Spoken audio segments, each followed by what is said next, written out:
Le panel 1, comme vous le voyez, langue et culture sonique à l'ère du numérique. S'il vous plaît, j'avais préparé un petit discours. En fait, je suis Fodié Cissé, je serai le modérateur de ce panel-là. On va commencer, s'il vous plaît. Merci. Donc, comment on va procéder? On a 1h30. Nous sommes 5, le modérateur plus les 4 intervenants. Chacun va parler 10 minutes. Et ensuite, ça fera 50 minutes. On fera un petit débriefing. Et ensuite, on passera la parole au public. Donc, je vais commencer. Donc, je vous salue, mesdames et messieurs, et distingués, honorables invités. Je suis très honoré d'être parmi vous aujourd'hui pour modérer ce panel sur un sujet qui me tient particulièrement à cœur, la préservation de la langue et de la culture soniquée à l'ère du numérique. Je m'appelle Fodié Cissé, je suis né dans une ville soniquée appelée Waoundé, située au Sénégal. Depuis mon enfance, j'ai été profondément enraciné dans la culture et la langue soninké. Mon parcours m'a conduit de Waoundé à Dakar, puis de Dakar en France, où j'ai poursuivi des études supérieures en informatique. Cela m'a permis d'évoluer dans le domaine des nouvelles technologies de l'information et de la communication et d'y bâtir une carrière de plus de 24 ans, principalement dans les logiciels, le cloud, les bases de données. Mais, au-delà de mon parcours professionnel, mon engagement pour la préservation et la promotion de la langue et de la culture soniquée a toujours été au centre de mes actions. Aujourd'hui, nous discutons de la langue et la culture soniquée à l'ère du numérique, mais il est important de rappeler que tout a un commencement. Au début des années 2000, alors qu'il n'existait pratiquement aucune information sur Internet concernant la langue et la culture soniquée, un groupe de jeunes soniqués dont je faisais partie a décidé de créer le tout premier site web dédié au patrimoine culturel soniqué. Vous le savez bien, il s'agit de sonikara.com. Nous avons travaillé sans relâche pendant 2 décennies pour mettre en ligne un maximum d'informations sur la langue, la culture, l'histoire, les coutumes du peuple soniqué. Ce site web sonikara.com existe toujours. Et j'ai eu l'honneur de présider l'association sonikara.com, créée autour de ce projet pendant 16 ans. Notre action, mesdames et messieurs, ne s'est pas limitée au virtuel.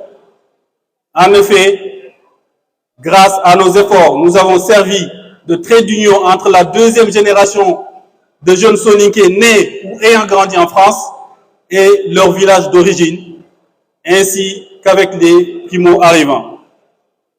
De nombreuses associations sont nées de l'espace sonikara.com, menant des actions dans les villages d'origine, et nous avons organisé d'innombrables événements culturels soniqués. La première web radio soniquée, qui porte aussi le nom sonikara.com, a vu le jour grâce à notre initiative, toujours dans le numérique. Elle a été écoutée dans plus de 100 pays à une époque où les web radios connaissaient un essor important avant d'être bien sûr progressivement supplantés par les applications comme WhatsApp. Avec cette web radio, nous avons accumulé des milliers d'heures d'archives d'émissions, un véritable trésor immatériel sur la langue et la culture sonique qui, Inch'Allah, je parle sous le contrôle de l'actuel président Silma Soumaré, sera mise en ligne pour contribuer davantage à la promotion de la langue à travers les outils numériques.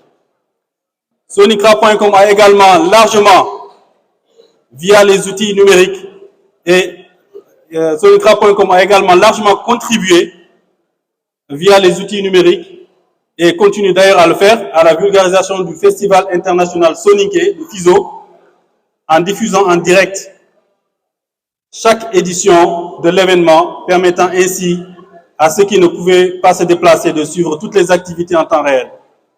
Vous comprendrez donc que c'est un immense honneur pour moi d'être ici à l'occasion de cette journée internationale de la langue soninké à l'UNESCO, et c'est avec grande fierté que je modère aujourd'hui ce panel où nous allons explorer ensemble comment le numérique peut être un outil puissant pour préserver et promouvoir la langue et la culture soninké. Avant de terminer, je tiens à remercier Monsieur le Président de l'association APS, Monsieur Ousmane Bokar Diagana, ainsi que le conseil d'administration pour la confiance qu'ils m'ont accordée en me désignant 4e vice-président de l'association en charge de l'information, de la communication et des médias. Cela m'encourage à poursuivre mes efforts pour la sauvegarde et la promotion de notre patrimoine culturel et linguistique. Donc, je vais maintenant vous présenter nos 4 intervenants dont les profils variés, mais tout aussi intéressants, enrichiront notre discussion. Pendant 40 bonnes minutes, ils partageront avec nous leurs expériences et expliqueront comment le numérique peut continuer à jouer un rôle fondamental dans la préservation de notre patrimoine culturel. Je vous remercie. Je vais commencer par Monsieur Jaco Dutoit. Donc, comment nous allons procéder? Nous allons passer la parole à Monsieur Jaco Dutoit. Il aura 10 minutes pour faire son intervention. Ensuite, ce sera le tour de Mme Aïssatou Godkoui. Ensuite, ce sera le tour de Lisa Fontaine. Ensuite, Fatima Ndiaye. Donc, M. Jaco Dutoit, il est chef de la section de l'accès universel à l'information et de l'inclusion numérique au sein du secteur de la communication et de l'information de l'UNESCO. C'est l'importance de la langue soninké à l'ère du numérique pour favoriser l'accès à l'information et pour préserver et promouvoir la langue. On lui passe la parole et ensuite, ce sera le tour de Aïssatou Godj. Et Inch'Allah, avant de passer la parole à Aïssatou Godj, je ferai une présentation d'Aïssatou Godj. Merci. Merci beaucoup pour cette opportunité. Mesdames et messieurs les délégués permanents et ambassadeurs, les anciens ministres, des collègues qui sont ici présents, mais surtout ceux qui parlent cette langue qu'on célèbre aujourd'hui, ceux qui parlent la langue soninké. C'est vraiment un honneur pour nous d'être présents ici et de vous donner un petit aperçu de ce que fait l'UNESCO afin de promouvoir le multilinguisme dans le monde. Pourquoi c'est nécessaire? Parce que 50% des langues parlées aujourd'hui auront disparu ou seront gravement menacées. Et si on ne fait rien, cette connaissance, nos identités, seront perdues. C'est aussi dans cet esprit que l'UNESCO a reconnu cette journée internationale lors de sa 42e session de conférence générale. Et permettez-moi de féliciter les organisateurs pour cet événement. L'UNESCO reconnaît plusieurs langues et l'importance de ces langues, surtout dans un cadre stratégique pour le multilinguisme qui guide nos actions. Et ces actions sont axées autour des normes, des instruments normatifs, et je vais donner un exemple, un plaidoyer pour un Internet linguistique plus diversifié. Je vais aussi vous donner un exemple des outils qu'on a mis à votre disposition. Un renforcement des capacités pour permettre aux communautés de produire du contenu linguistique diversifié. Et on a aussi un panéliste qui va pouvoir donner plus d'informations. Et comment on peut travailler avec différents partenaires pour soutenir ces initiatives. Donc, en premier lieu, permettez-moi de vous parler d'une recommandation de l'UNESCO, une recommandation 2003 qui promouvoit l'usage du multilinguisme et l'accès universel au cyberespace. Cette recommandation nous dit qu'il faut faire davantage des actions afin qu'on puisse avoir plus de langues sur l'Internet et dans les applications. On a recensé l'année dernière les actions qui ont été menées par différents pays. Dans ce rapport qui a été élaboré l'année dernière, il y avait plusieurs pays qui ont contribué au rapport qui parle de Soninké. Mais malheureusement, on n'a pas élaboré sur toute cette richesse d'action qui se fait pour promouvoir la langue dans le cyberespace. Donc, mon premier appel, c'est est-ce qu'on peut documenter davantage tout ce qui se fait dans cette langue extraordinaire? Et c'est très important qu'on puisse donc justement avoir une évidence de l'existence de cette langue. Deuxième élément que je vais quand même aussi souligner, c'est l'importance d'améliorer le contenu numérique dans la langue soninké. Donc, afin d'utiliser mieux la langue soninké, nous devons nous assurer que des ressources numériques adéquates sont disponibles dans cette langue importante. D'ailleurs, un élément clé est aussi la manière qu'on l'écrit et que c'est reflété même dans les scripts utilisés sur l'Internet, sur les applications, les noms de domaine ou des adresses mail. Est-ce qu'on promouvoit donc justement cet aspect aussi dans la langue, parce que c'est comme ça que la modernité de cette langue est reflétée. C'est pour cela que l'UNESCO promouvoit un concept de l'acceptation universelle pour qu'on puisse avoir ces noms reflétés dans des adresses Internet sur des emails. Un autre exemple des activités qu'on puisse faire pour montrer la richesse de cette langue. Permettez-moi aussi de vous rappeler qu'il est aussi impératif d'avoir les histoires, des sons, des chansons sur l'Internet. C'est seulement si ces éléments numériques, mais sonores et audiovisuels, soient présents sur le réseau que les jeunes peuvent s'y identifier. Et d'ailleurs, ça met aussi l'importance sur le rôle des jeunes quand on parle de la présence de cette langue sur le net et dans les applications.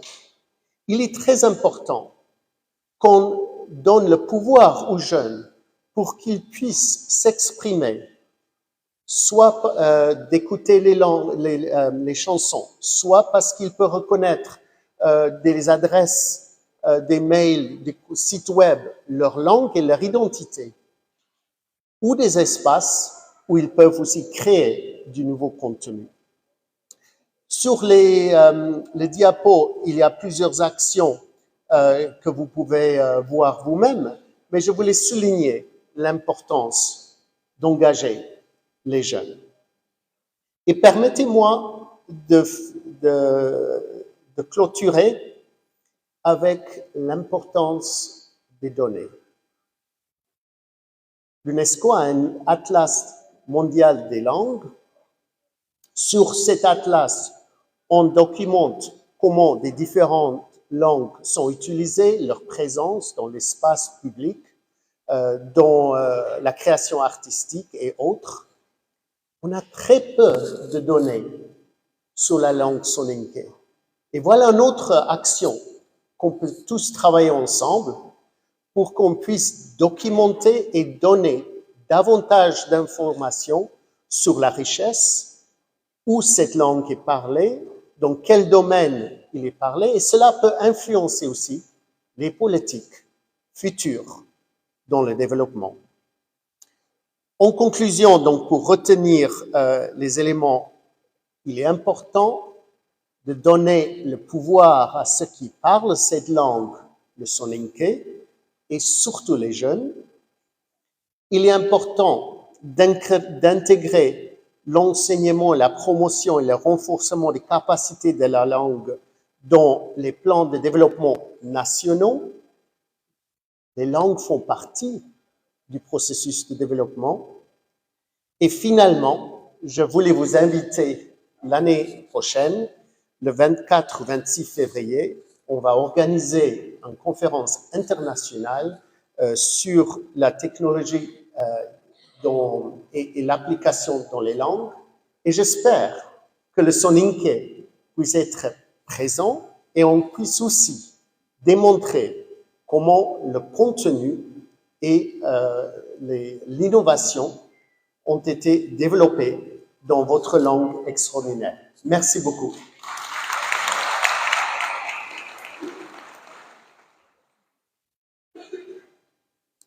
Merci beaucoup, M. Jacob Dutoit. Il a fait son intervention en moins de 10 minutes.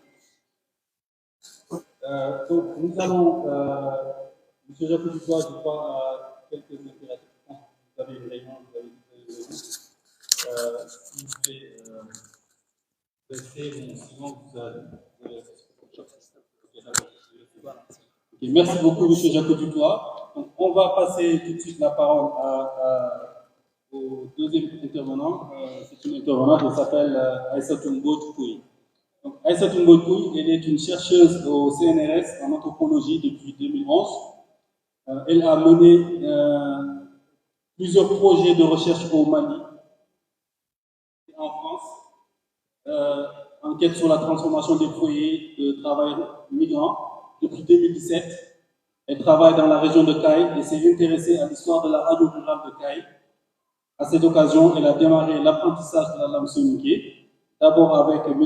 Kabadouara à Bamako, puis avec Idrissa Konté, ici présent. Elle va présenter un travail collectif auquel elle a participé, mais qui a été porté par la radio rurale de Caille. Il s'agit de la numérisation et la mise en ligne depuis juillet 2024 de presque 1 millier de fichiers des archives sonores de la radio, dont une grande partie est en soninké. Donc, son intervention va porter sur comment l'outil numérique a été utilisé pour préserver les archives de la radio rurale de Caille. Madame Aïssatou Mbodj Pouye. Merci beaucoup aux organisateurs de m'avoir convié à cette réunion et je salue l'ensemble du public qui s'est déplacé aussi nombreux. Pour beaucoup d'entre vous qui connaissent la région de Caille, beaucoup le sauront, mais d'autres ne le savent peut-être pas, la radio rurale de Caille, qui a ouvert en 1988, est plus qu'un média local. C'est une institution culturelle qui a joué un rôle capital dans la vie sociale et culturelle de Caille et de sa région, mais aussi dans la promotion du soninké, et ce, au-delà des frontières du Mali, jusqu'au Sénégal et en Mauritanie. Donc, pour évoquer le travail que nous avons fait, je voudrais pour commencer lancer un petit extrait sonore, si la technique est avec nous.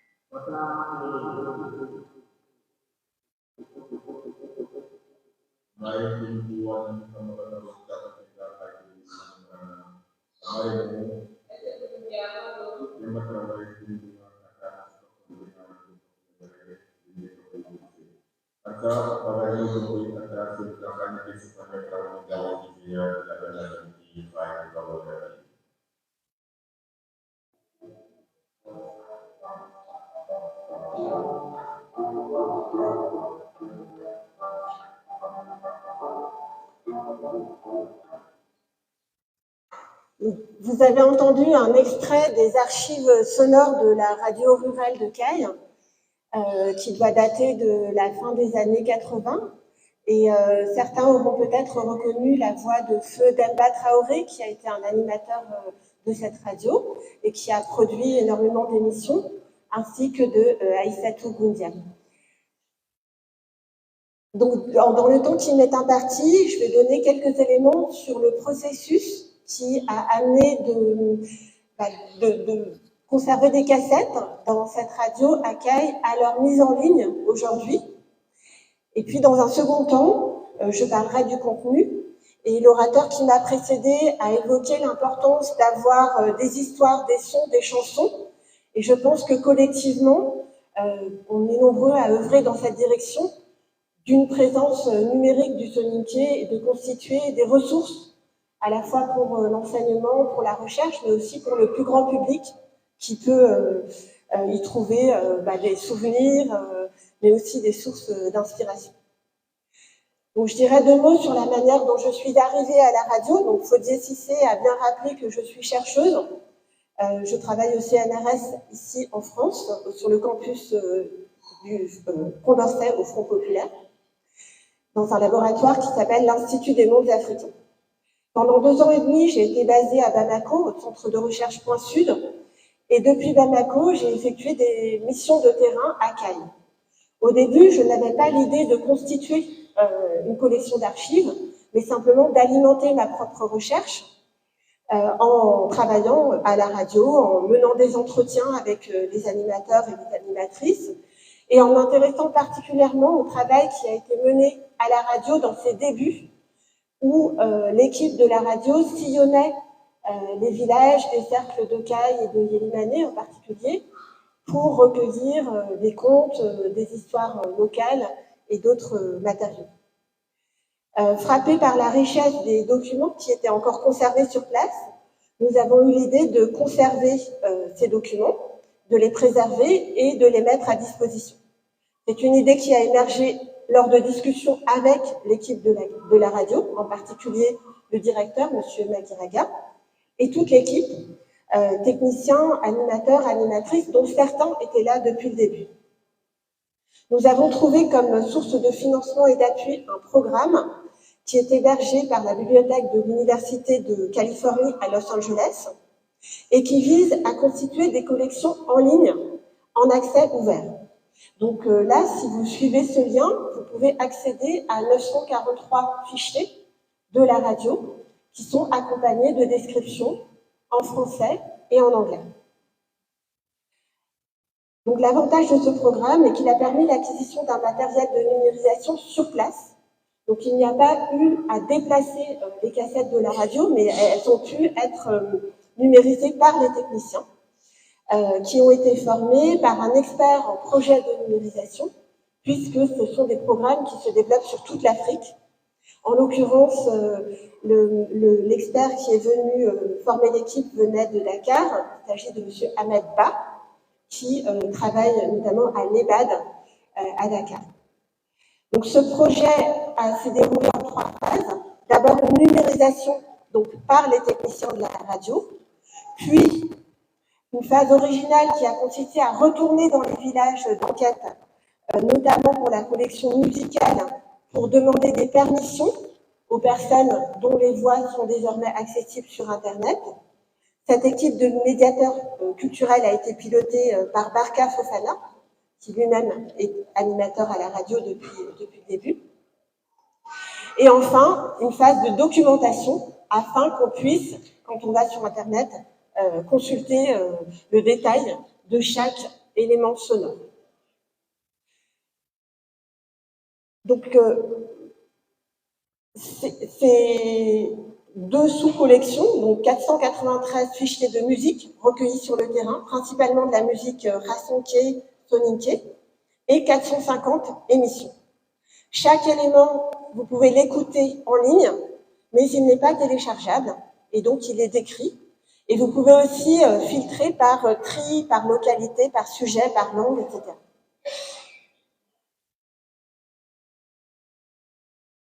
Donc, la mise en ligne se fait avec la possibilité pour chacun de l'écouter librement, de le réutiliser pour des usages culturels ou d'éducation.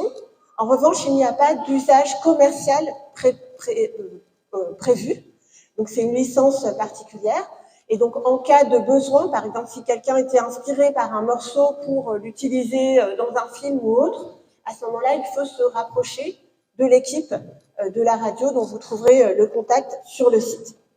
Et si vous avez le moindre doute, c'est l'association des radiodiffuseurs de la région de Caille, la RCADER, qui a porté le projet, qui peut répondre à ces questions. Donc, je voulais vous donner une idée de la répartition des langues. Et comme vous le voyez, la principale langue des émissions est le soniqué, avec 212 éléments dans sa langue, et ainsi que des éléments en race-soniqué, bambara et pula. Enfin, je vais terminer en vous donnant une indication des thèmes qui sont abordés. Et vous pouvez voir que tout ce qui est tradition orale est fortement représenté, mais aussi beaucoup de récits historiques. Cela me permet de donner une précision, comme on l'a mis sur le site, on met en ligne aujourd'hui des documents historiques qui ont été collectés pour certains en 88, la première année d'existence de la radio, ou dans les tout débuts, enfin, voilà, fin des années 80, années 90. Et donc, si vous trouvez par exemple un récit historique d'une localité, ça correspond à un moment donné à un contexte particulier. Donc, qui, ce jour-là, quand l'équipe de la radio est venue et a organisé un enregistrement public, qui a pris la parole? Bien entendu, aujourd'hui, on pourrait avoir une version différente. Donc ça, c'est quelque chose qui est très important et qu'on a aussi mis en avant dans l'usage qui pourra être fait de cette collection. Voilà, c'est comme une bibliothèque ou des archives. Ça donne des éléments sur un état donné de la culture. Donc, je vais m'arrêter là et je serai disponible pour répondre à des questions. En concluant sur le plaisir que j'ai eu à porter ce projet avec l'équipe de la radio et la curiosité qu'on a à savoir maintenant qui va, si vous avez des retours.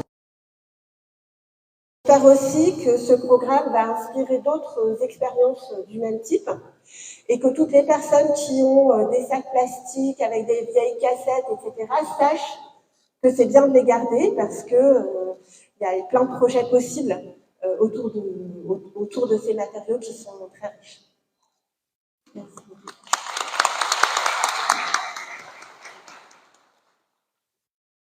Merci Aïssatou. J'ai été moins de 10 minutes ici. Merci beaucoup. On est bon dans le timing. On est désolé parce qu'en fait, il y a un deuxième panel qui va venir après. Donc là, on passe à Idrissa Conté. Donc Idrissa Conté, il est le président fondateur d'Afrilang, qui est une entreprise qui propose des solutions linguistiques autour des langues et cultures africaines à travers la formation, l'édition de livres et un service de traduction et d'interprétation. Donc, ils ont une plateforme web et mobile qui permet d'apprendre gratuitement les langues africaines partout et à tout moment. Idrissa est également expert judiciaire, interprète, traducteur assermenté en langue bambara près de la Cour d'appel de Paris. Il intervient également en soniké, dula et malinké auprès de différents services publics tels que des tribunaux, des hôpitaux, des commissariats de police, des établissements scolaires, des centres d'accueil, des demandeurs d'asile, etc. Donc, Idrissa écrit et enseigne le soniké et le bambara depuis 2012, en présentiel et à distance. Donc, il est l'auteur de plusieurs publications. La première, 1, 2, 3 soniké, apprendre les bases de la langue soniké. La deuxième, mon imagier des aliments soniqués. Et la troisième, le soniqué pratique. Donc, il a également participé à la traduction du glossaire français soniqué de l'administration française. Et donc, son intervention va porter principalement sur l'importance de l'inclusion numérique du soniqué, ainsi que de la nécessité de créer des ressources pédagogiques de qualité accessibles à tous et à tout moment, afin de contribuer à la sauvegarde et à la transmission de notre patrimoine culturel et linguistique. Donc, Idrissa, tu as la parole. Merci beaucoup. Bonjour tout le monde. Tout d'abord, merci à Fodé. Donc, je remercie tout le monde présent ici. Comme il vous l'a dit, donc, je m'appelle Idrissa Conté. j'ai commencé à travailler sur la langue soninké en particulier, mais d'autres langues africaines également depuis plusieurs années. Et cela donc à partir d'un constat très simple que vous tous ici présents donc vous avez peut-être vécu ou vous serez amenés donc à le vivre si jamais donc vous êtes tenté pour apprendre une langue africaine. C'est assez basique de nos jours lorsqu'on veut apprendre le chinois, l'anglais, d'aller sur Internet, vous tapez cours de chinois facilement, donc vous allez trouver des centaines, voire des milliers de sites Internet sur lesquels vous pouvez apprendre.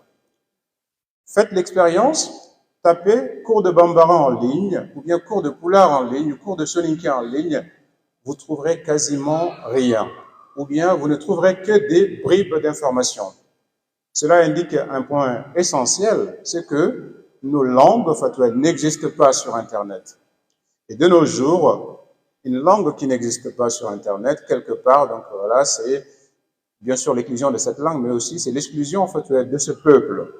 Donc, il est important, donc voilà, que l'on fasse un travail dans ce sens-là. Donc, c'est pour cela, depuis 2014, avec des amis d'université, donc on a mis en place une plateforme qui s'appelle Afrilang, dont l'objectif initial, c'était de donner des cours en présentiel, mais nous nous sommes rendus compte très vite que c'était un frein. Tout simplement parce que nous avions des demandes de personnes, parfois de Marseille, parfois d'autres villes de banlieue, qui voulaient venir apprendre des cours de Soninké ou de Peul ou de Bambara à Paris, mais leur emploi du temps ou le trajet ne leur permet pas en fait de faire cela. Donc le numérique pour nous donc du coup était une solution idoine. Donc nous nous sommes dit que ce serait intéressant donc d'avoir d'abord des cours par visioconférence, ce qui permettrait donc dans un premier temps donc à toute personne où qu'elle soit de pouvoir se connecter avec une simple connexion Internet et suivre des cours avec d'autres personnes. C'était une étape initiale donc qui était plutôt bien, mais nous nous sommes dit que ce serait plus intéressant si les gens pouvaient accéder à des ressources pédagogiques de qualité partout et à tout moment, donc qu'ils aient un enseignant devant eux ou sans enseignant, donc ou bien s'ils veulent avoir une démarche personnelle, donc autonome, accéder donc à des ressources, qu'ils puissent le faire. Donc nous avons commencé à travailler sur une plateforme du même nom, Afrilang, où on conçoit les outils pédagogiques nous-mêmes, on enregistre des fichiers audio, donc c'est un travail assez laborieux parce que il y a le temps de la conception pédagogique, il y a le temps des enregistrements audio et les découpages mot par mot, phrase par phrase, dialogue par dialogue, en fait, pour créer des ressources, parce que ça, il en faut beaucoup. Donc bon. Pour l'instant, donc, du coup, on a fait pas mal de choses en Soninké, pas mal de choses en Bambara, en Peul, etc. Donc, l'objectif, c'est vraiment d'avoir un parcours complet lorsqu'on veut apprendre le Soninké, que ce soit à la fois pour des enfants de la diaspora, parce qu'il faudrait vraiment construire en fait, des outils pédagogiques différents, donc en fonction du profil d'apprenant. Donc, les contenus qu'on va utiliser pour les enfants nés ici ne seront pas les mêmes, en fait, avec un Soninké vivant donc à Marena, mon village, qui voudrait apprendre à lire et à écrire le Soninké. Donc, d'où la nécessité d'avoir en fait une approche double, à la fois pour des ressources présentes pour les étrangers, donc du coup, ou bien des enfants nés à l'étranger qui souhaitent se renouer, donc du coup, se reconnecter avec leur langue, mais aussi, faut pas les oublier parce que au pays, donc sur le continent africain, il y a beaucoup de Soninké, de plus en plus, qui veulent en fait apprendre à lire et à écrire et qui veulent aussi contribuer justement donc à la création de ressources, parce que c'est ça qu'il faut. Donc, lorsque on prend en compte cet aspect-là, donc nous sommes obligés donc d'aller quelque part vers l'alphabétisation. Et à ce titre, donc nous on a commencé à travailler avec Bandjougou qui sera dans le panel numéro 2, donc qui est un acteur majeur donc dans la promotion de la langue soninké. Donc on a fait beaucoup de choses avec lui, donc on continue de le faire, donc malgré donc la distance qui nous sépare, mais également et dernièrement donc nous avons commencé à travailler avec d'autres jeunes justement qui sont dans cette démarche de vouloir créer des ressources pédagogiques et les rendre accessibles. Alors, lorsqu'on parle justement du numérique, malheureusement, donc du coup, comme tous les autres points, donc ça ne va pas sans contrainte. Et l'une des contraintes justement qu'on va avoir pour la création de support, ça va être généralement donc le manque de ressources. bon, nous, on se débrouille donc avec les moyens qu'on a. On arrive justement donc à produire des contenus, mais pas au niveau, donc, disons, à la mesure de nos aspirations. Donc, la démarche qu'on a, c'est vraiment d'essayer d'avoir une plateforme sur laquelle, lorsqu'on voudrait apprendre une langue africaine, peu importe laquelle, bon, on ne pourra malheureusement pas inclure toutes les langues africaines parce qu'il y a plus de 2000 langues. D'ailleurs, certains nous reprochent souvent quand ils vont sur les sites internet, il n'y a pas ma langue maternelle. C'est toujours compliqué, mais on essaie quand même de faire le maximum. Et s'agissant du soninké, donc, vu que moi-même je suis locuteur soninké, je mets un accent d'honneur en fait pour produire beaucoup plus de contenu. Et donc, les sonicophones donc auront beaucoup de ressources pour apprendre la langue. Et prochainement, donc, on rajoutera donc des rubriques qui vont porter sur les contes et les devinettes, parce qu'on a fait des projets avec l'association des femmes maliennes de Montreuil. Donc, du coup, au cours desquels il y a eu des enregistrements vidéo, donc à la fois sur la collecte de comptes, mais aussi sur d'autres thématiques de la vie quotidienne qui vont permettre d'avoir des ressources diversifiées.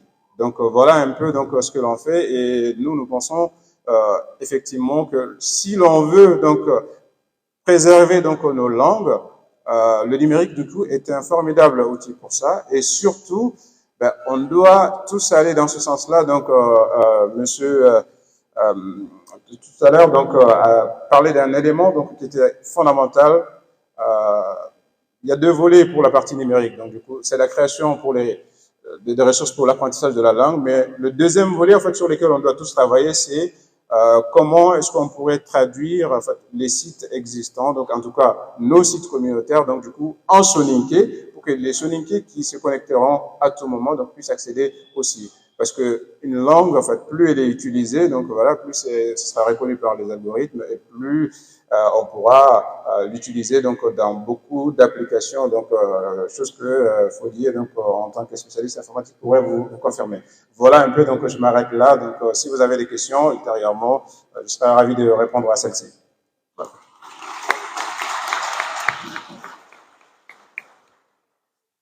Bravo, vous avez tous respecté le timing, moins de 10 minutes.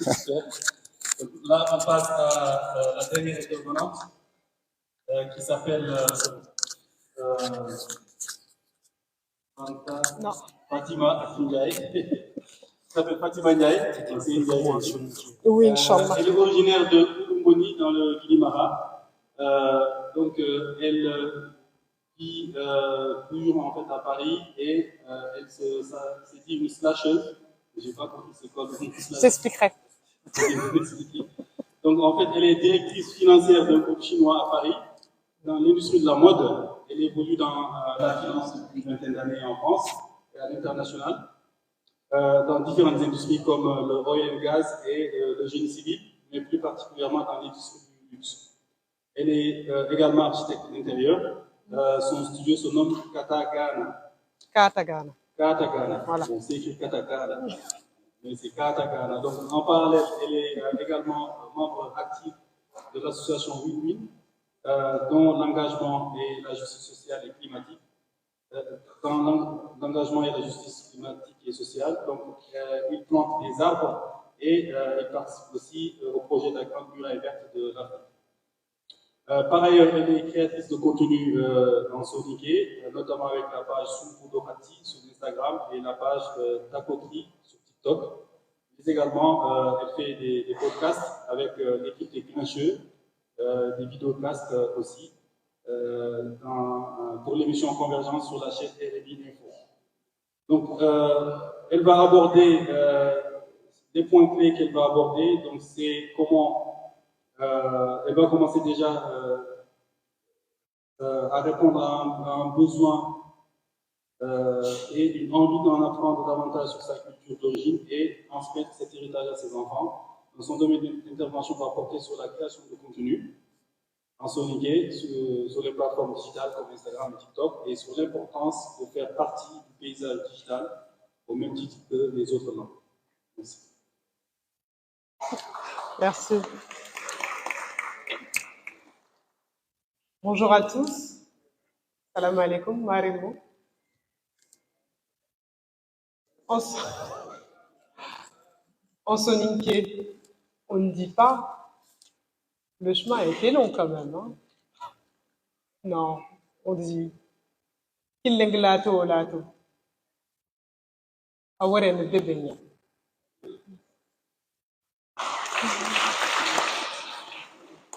Ce que je veux dire par là, c'est que le chemin est fait long pour nous, pour être présent sur le cyberespace.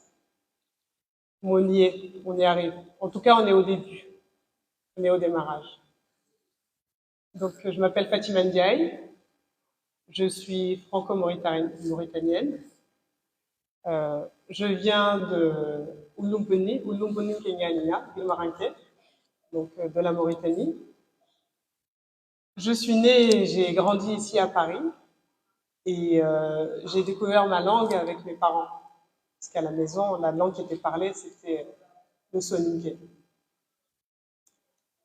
Effectivement, je suis directrice financière d'un grand groupe international ici à Paris. Et je suis ce qu'on appelle une slasheuse. Une slasheuse, c'est quelqu'un qui a différentes casquettes sur la tête, en réalité. On peut dire qu'on s'éparpille, mais en réalité, on est plus des gens à multipotentiel. Et ça, je sais qu'on est des milliers comme ça. Et le fait d'avoir été bilingue peut-être très tôt, c'est peut-être quelque chose qui nous a aidés justement dans ce sens-là. Donc, effectivement, je fais de la création de contenu sur les différentes plateformes. J'ai commencé l'aventure sur Instagram, sur une page qui s'appelle Sumkudokachi. Donc, l'idée, c'était de pouvoir transmettre un peu de moi, c'est-à-dire un peu de ma culture soninké à travers le dessin. Donc, j'ai commencé comme ça, en dessinant, en fait, et en mettant quelques vidéos sur Instagram, quelques photos avec un imagier, donc, en soninké, mais aussi traduit dans d'autres langues. Donc, il y a le soninké, of course, mais il y a aussi le fulé, le wolof, il y a aussi le swahili, le français, l'anglais, l'arabe et le mandarin, donc le chinois.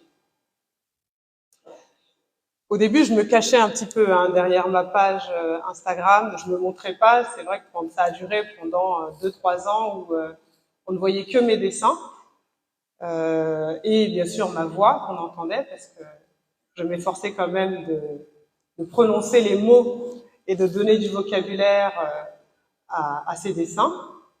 Puis par la suite, j'ai continué en faisant des capsules donc sur TikTok.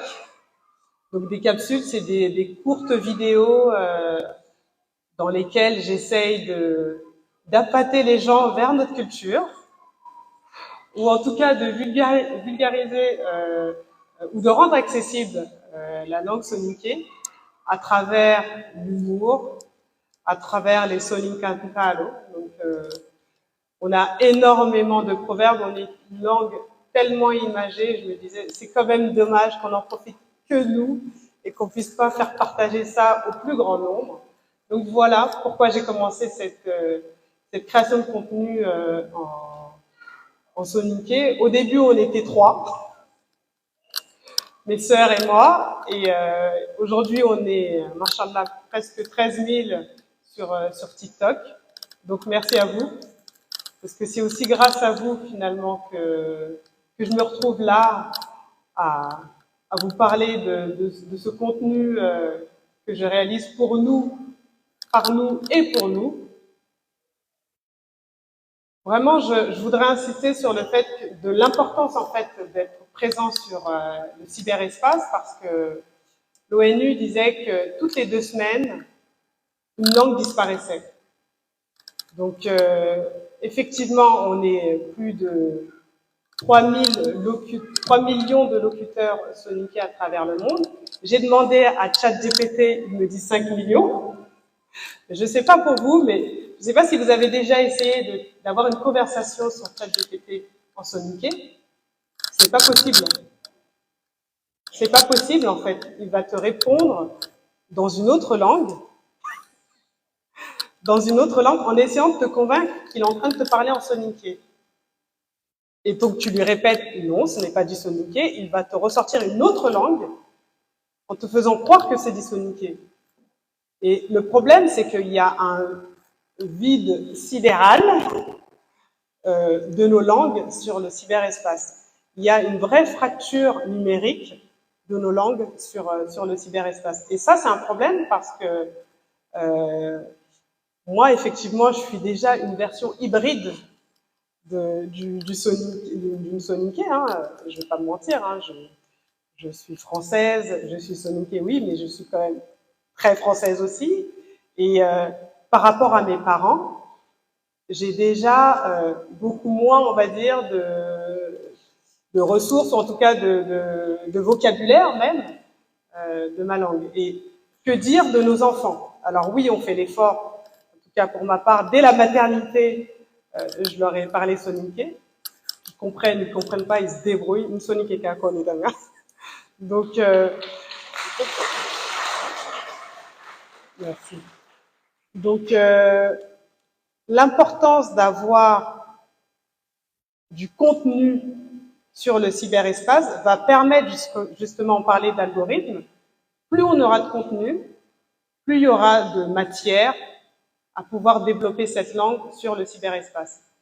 Donc, moi, je fais des blagues, mais pas que. J'essaye de passer quelques capsules d'orthographe, de grammaire, de vocabulaire administratif également, à travers ces capsules, parce que justement, c'est quelque chose dont on a besoin. Déjà, je vois le retour que j'ai des abonnés, qui soient ici en France, mais aussi à travers le monde. Et surtout quand je reçois des messages de Sonico qui sont à Singapour, qui sont, je sais pas, aux États-Unis ou ailleurs en Europe, je me rends compte que finalement, on est partout dans le monde. Et tout dernièrement, j'étais à Shanghai, donc j'étais en Chine, et je me baladais dans une des rues de Shanghai, et en fait, une dame m'arrête, et elle me reconnaît des réseaux. Donc une dame soninké qui vit à Shanghai. Et c'est là, je me dis, la force en fait d'Internet, elle est aussi là. C'est que finalement, on est peut-être un peu dispersé dans le monde, et on reste connecté, c'est vrai, à travers notre culture. Mais Internet est un outil tellement puissant qu'on doit être présent finalement sur cet outil-là. Donc oui, c'est important. C'est très important d'avoir cette notion en tête. Et comme on dit en soninké, dromba nelant kocheut. Donc c'est ensemble qu'on va y arriver avec les différentes casquettes de slashers qu'on a autour de ce panel. Et donc merci à vous tous. Merci pour l'écoute.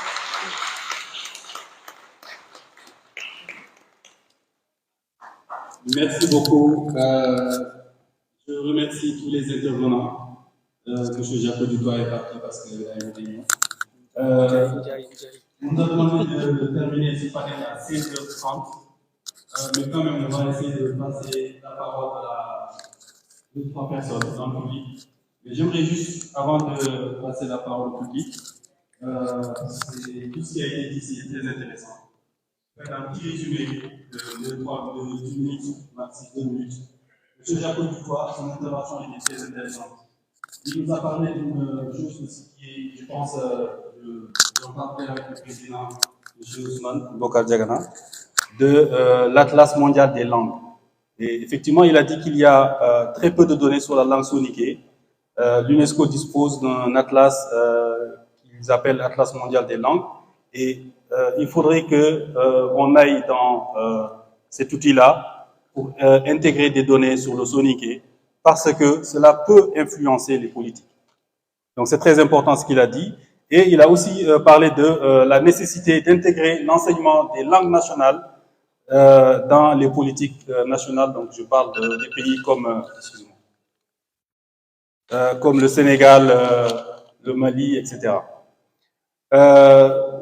Bon, il a parlé d'autres choses super intéressantes, mais comme je vais résumer, je ne vais pas tout dire, mais je pense que c'est important de souligner tout ça. Aïssatou Mbodj-Pouy, son intervention aussi est très, très intéressante. Certainement, dans la salle, beaucoup de personnes ignoraient ce projet-là de la radio rurale de Caille, mais elle a parlé d'un projet qui a permis de mettre en ligne, de numériser presque 1 millier de fichiers sonores et de mettre ça en ligne pour que tout le monde puisse en bénéficier. Ce projet a été déroulé en 3 phases. La première phase, c'était la numérisation. Ça, c'était les techniciens. Et la deuxième phase, c'est lorsque l'équipe de la radio rurale sillonnait les villages pour obtenir les permissions, pour recueillir aussi les contes et légendes, et ensuite la documentation. Et vous allez voir que chaque fichier sonore qui est en ligne a un résumé en français et en anglais. Je pense que c'est vraiment très, très important, ça aussi. Ça permet de sauvegarder un pan de notre patrimoine immatériel en utilisant les outils du numérique. Enfin, excusez-moi, je me mélange les pinceaux avec les feuilles. Idrissa Konté, son intervention aussi est super intéressante. Et il nous dit que le numérique est un formidable outil pour préserver la langue. Effectivement, il a raison. Et lui, il a déjà commencé, il est très en avance. Et là, des jeunes soninké qui sont au pays, au village, qui ont accès à Internet, qui savent parler soninké, mais qui ne savent pas lire ni écrire en soninké, peuvent utiliser ces outils pour apprendre la langue soninké. C'est formidable. Donc ça, je pense que c'est super intéressant ce que Idrissa fait. Et Fatima Ndiaye, moi, ce que je retiens de ton intervention, c'est que Internet, en fait, on parle d'Internet, mais on oublie les réseaux sociaux. C'est vrai que les réseaux sociaux, c'est aussi Internet. Et malheureusement, aujourd'hui, la communauté soninké utilise beaucoup et même très accro aux réseaux sociaux, TikTok, WhatsApp, j'en passe. Et elle a utilisé les réseaux sociaux pour faire la promotion de la langue et de la culture soninké, les contes, etc. Donc je pense que ça, c'est un super exemple aussi. Et malheureusement, aujourd'hui, la communauté soninké utilise les réseaux sociaux pour autre chose. Mais c'est très rare que vous voyez quelqu'un qui s'investit dans les réseaux sociaux pour apprendre ou enseigner la langue soninké. Donc, je m'en